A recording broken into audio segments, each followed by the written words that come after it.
I'm Cadet Luis D. Bay. And I'm Cadet Evangelista Mark Adrian. I am Cadet Kathleen Manalo. I am Cadet Paradero Binsbol. And I am Cadet Charles Jairo D. Villanueva. And we are here to explain Rule 1 up to Rule 19 of the International Regulation for Preventing Collision at Sea 1972, or what we know as COLREG. Rule 1 application. This rule shall apply to all vessels upon the high seas and all waters connected therewith navigable or sea-going vessels. It is a special rule that must conform as closely as possible with the 1972 regulation. The local regulation can be found in pilot, books, guide to port entry, and sailing direction. Exception allowed based upon specific nature of work or construction of particular vessel. Traffic separation schemes may be adopted by organization for purpose of the rules.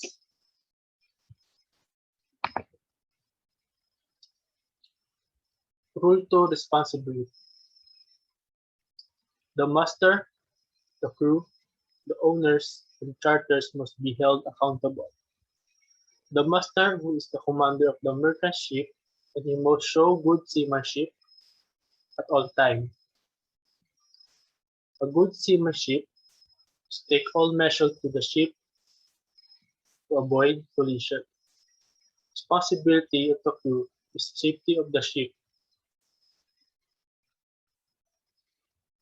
Proper use of equipment and other things in deck or in engine room.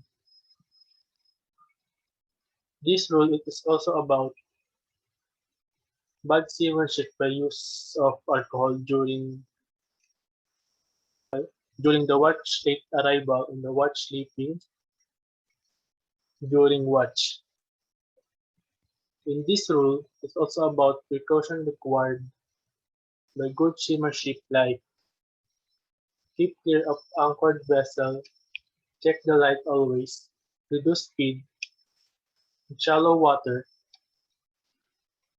The ship owner are either company or multinationals. Some of them are interested in money than handling ships. Rule 3 General Definition.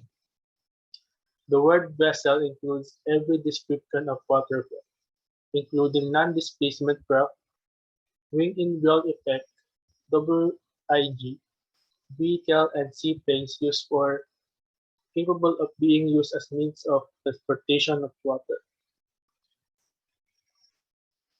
The power-driven vessel that is propelled by machinery, sailing vessel that is propelled by sail seaplane, that is a class of aircraft that can land, float, and take off on water. Vessel entirely not under command is that engine breakdown, rudder breakdown, the vessel underway that is not anchor, not made fast to the shore, not aground. Part B, Steering and Sailing, Section 1, conduct of a vessel in any condition of visibility. Rule 4, Application. Rules in this section apply in any condition of visibility.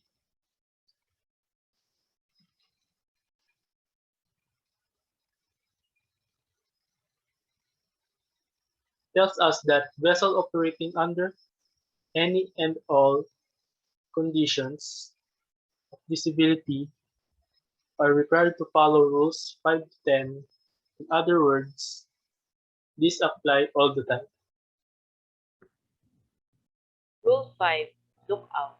Every vessel shall at all times maintain a proper lookout by sight and hearing, as well as by all available means appropriate in prevailing circumstances and conditions to make a full appraisal of a situation and to avoid the risk of collision.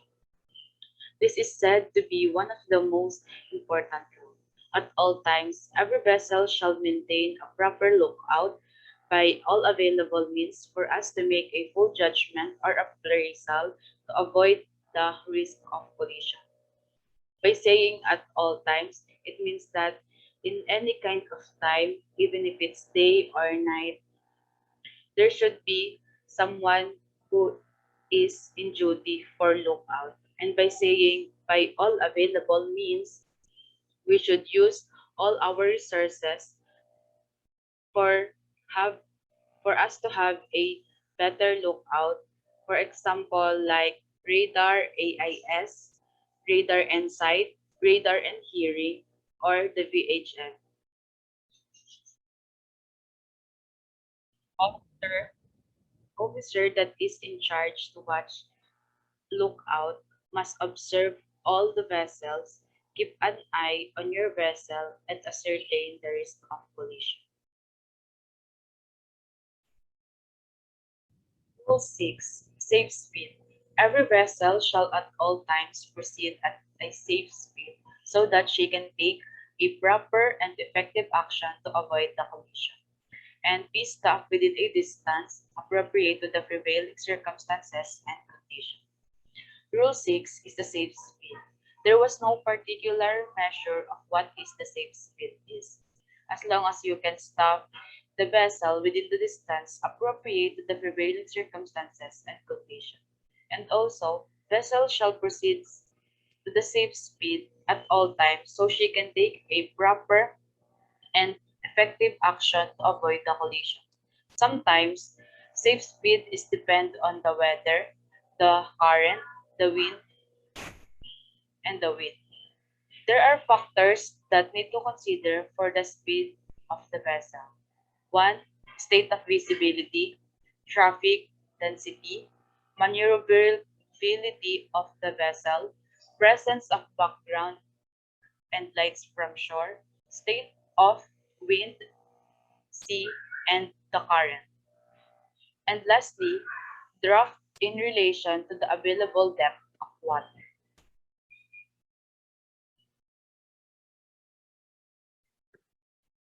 Rule 7. Risk of collision. Every vessel shall use all available means appropriate to prevailing circumstances and conditions to determine if risk of collision exists. If there is any doubt, such risk shall be deemed to exist.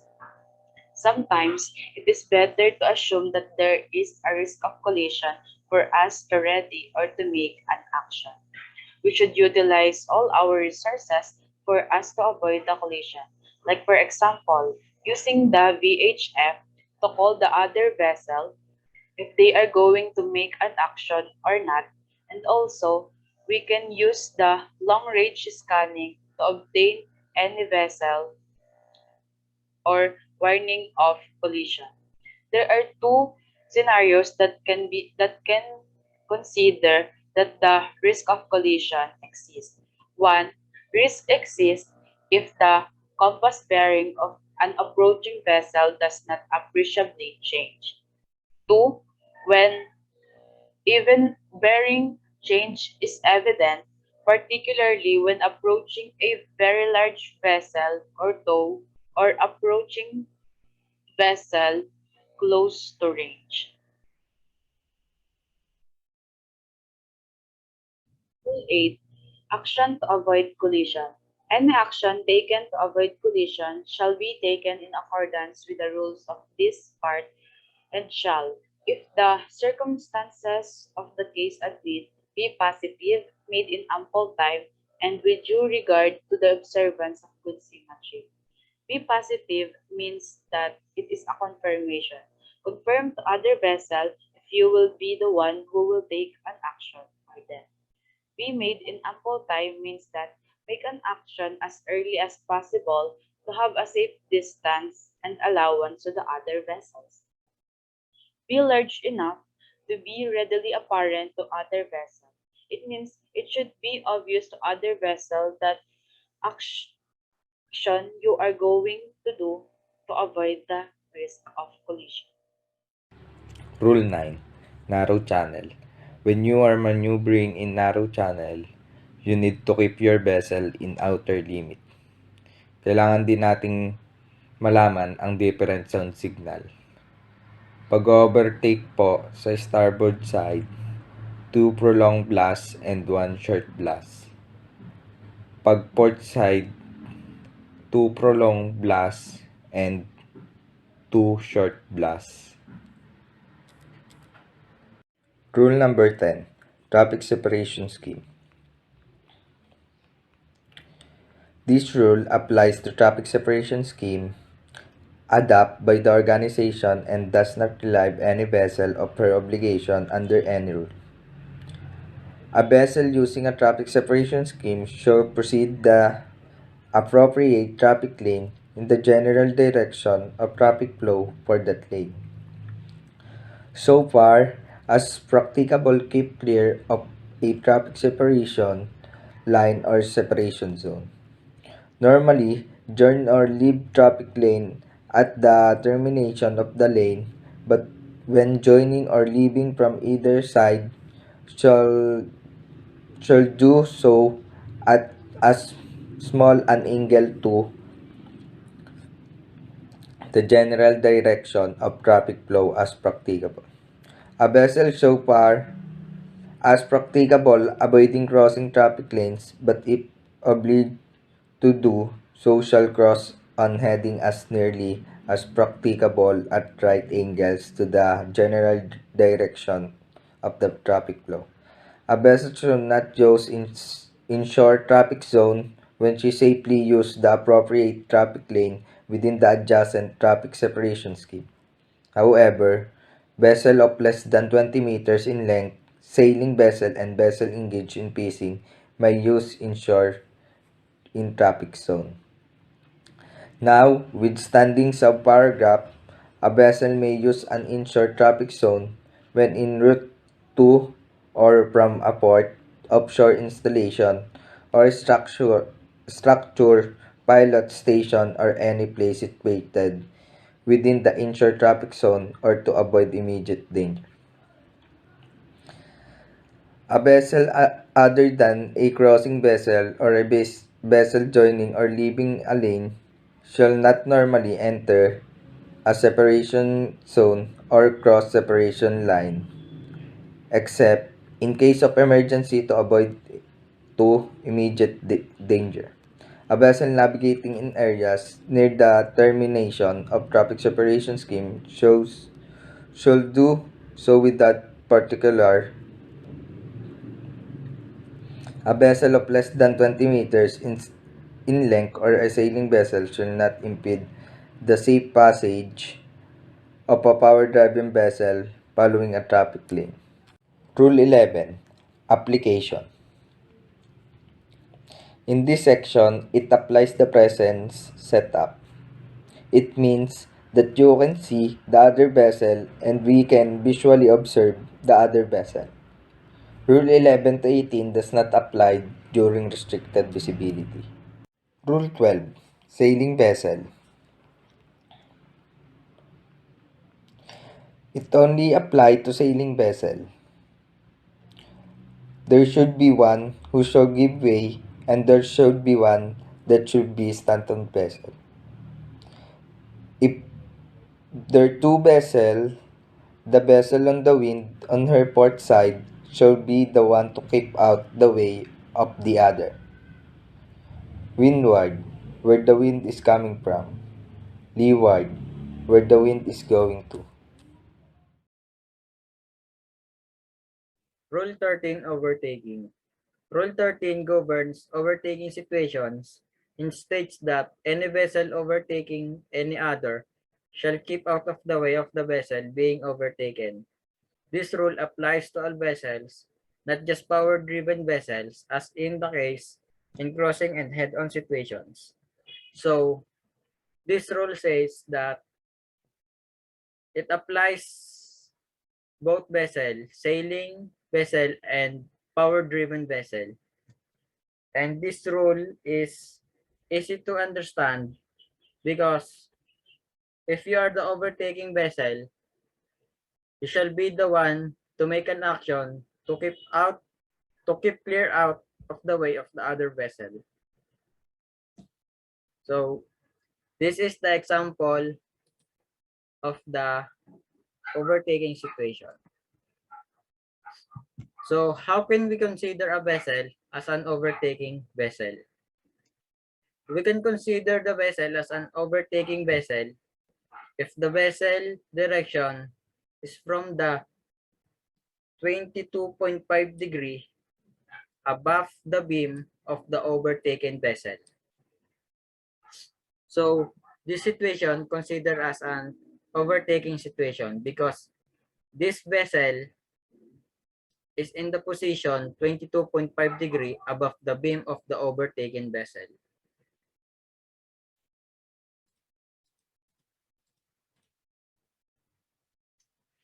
So how can we consider a vessel as an overtaking vessel during at night? We can consider a vessel as an overtaking vessel during at night if the vessel see only the stern light of the other vessel but neither the side light.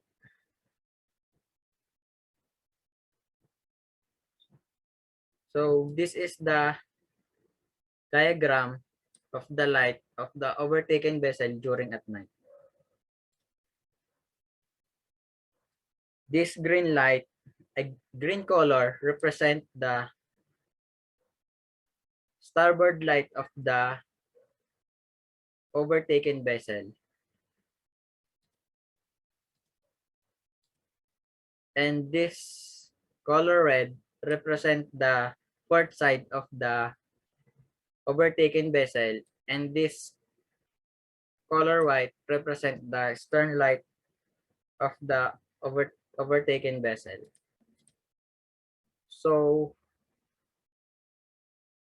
if your vessel is in this position, we can consider your vessel as an overtaking vessel because your vessel is in the position above, this is the above of the overtaken, because your vessel is in the position above the beam of the overtaken, which is 22.5 degree above the beam of the overtaken vessel.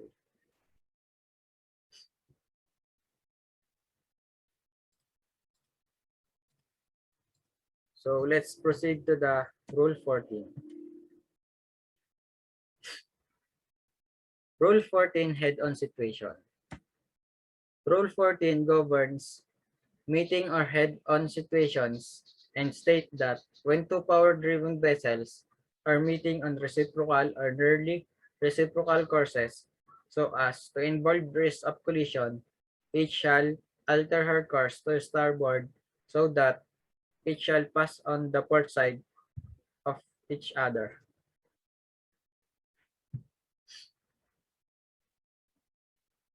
So let me show you the example of head-on situation. So when you experience the head-on situation, both of you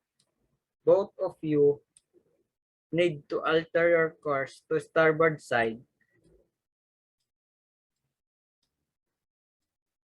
Both of you need to alter your course to starboard side and pass through your port side in this.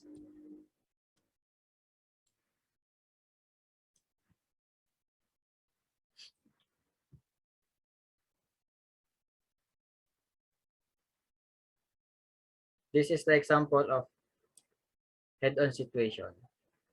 Both of the vessel need to alter their course to starboard and pass through their port side.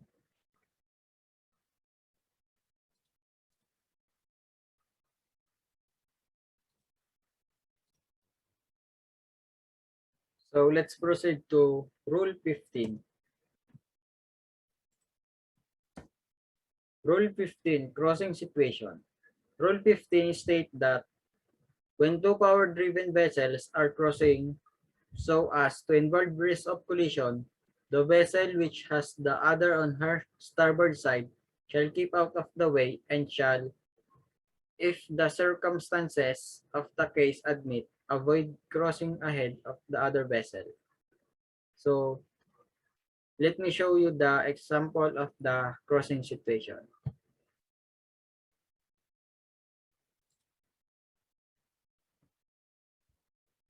Like what I said earlier, who are the vessel has the other vessel on the starboard side shall make the who has the other vessel on their starboard side. She is the one who can make an action to keep out of the way of the other vessel. So this vessel has a vessel on their starboard side. This is the starboard side and this is the port side of this vessel. So this vessel is the one who can make an action to move their starboard side to avoid collision. This way is the correct way to avoid collision.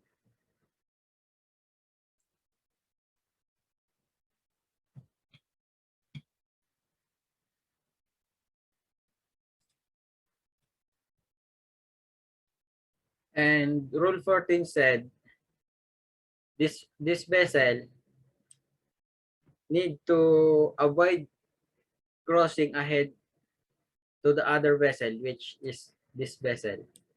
This vessel need to avoid crossing this vessel to avoid the probability to make a collision.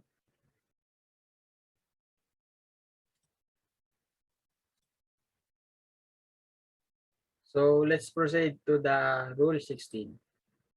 Rule 6.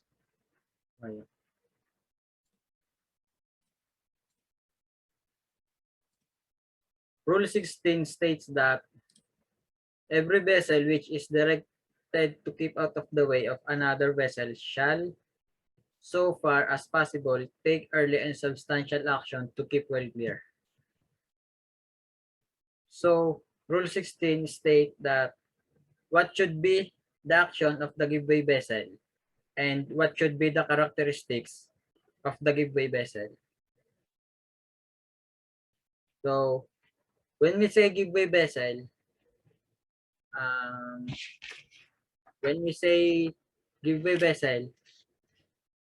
this is the vessel who takes an action to avoid collision and shall keep out of the way of the other.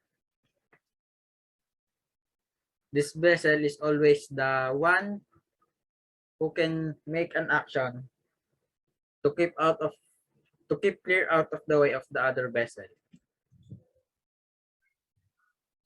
I am Charles Jairo de Villanueva, and I will present to you the last three parts of our presentation, which is the rules number 17, 18, and 19 of Colerig. The first one is rule number 17. Rule number 17 is action by stand-on vessel. A stand-on vessel is a vessel that shall keep her course and speed. A stand-on vessel can take action if the giveaway vessel is not taking action. But this rule does not relieve the giveaway vessel of her obligation to keep out of the way. And the last reminder about this rule number 17, a stand-on vessel must avoid going to ports if it will take the action. Then the second one is rule number 18. Rule number 18 is responsibilities between vessels. This rule includes the hierarchy of vessels. In the hierarchy of vessels, the first one is NUC or not under command. The next one is RAM or restricted in their ability to maneuver. Next is CBD or constrained by their draught.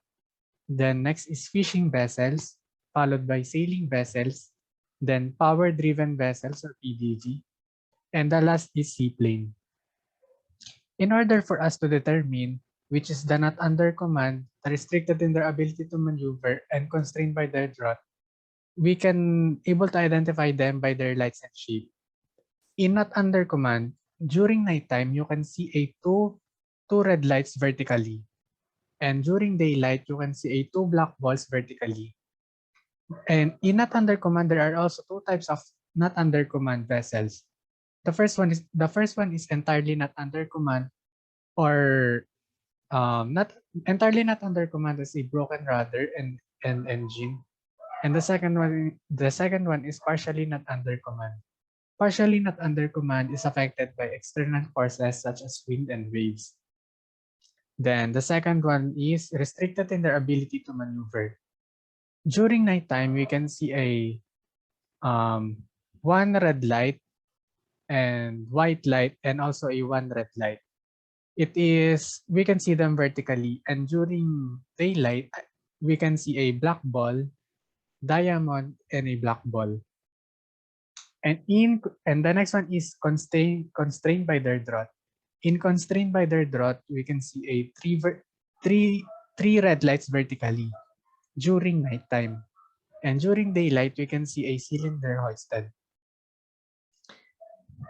Added to that, this rule number 18 does not include in rules number 9, 10, and 13.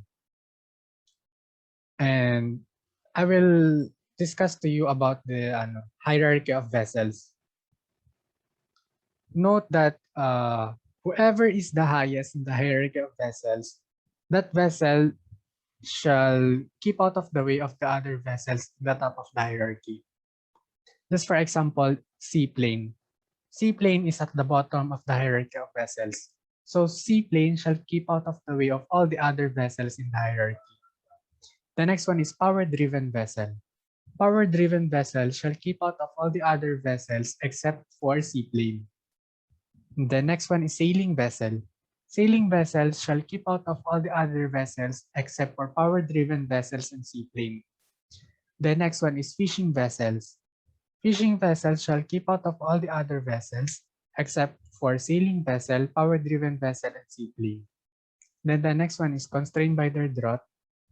Constrained by their draught shall keep out of the way of restricted in their ability to maneuver and not under command, except for fishing vessel, sailing vessel, power-driven vessel, and seaplane.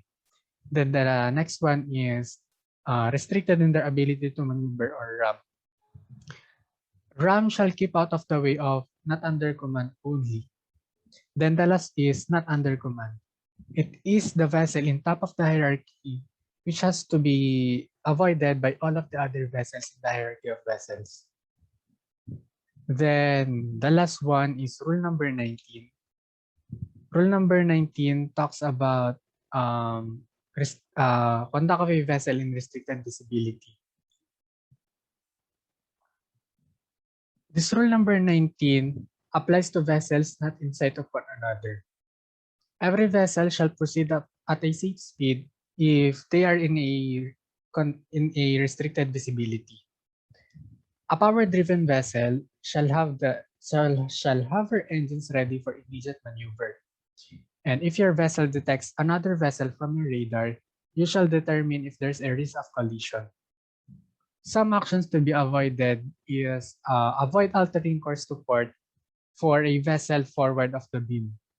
And we can in rule number 19, we can imagine a Cartesian plane, and our vessel is at the middle of the Cartesian plane. In a Cartesian plane, we have 4 quadrants, which is quadrant 1, quadrant 2, quadrant 3, and quadrant 4. In the first quadrant, if we have a vessel on our first quadrant, we must alter our course to starboard side. And if we have a vessel on our second quadrant, we also have to alter our course to starboard side. And the next one is the third quadrant. If we have a vessel on our third quadrant, we also have to alter our course to starboard side. And the last one is the fourth quadrant. The fourth quadrant is quite different from all the other quadrants, because if we have a vessel on our fourth quadrant, we have to alter our course to port side.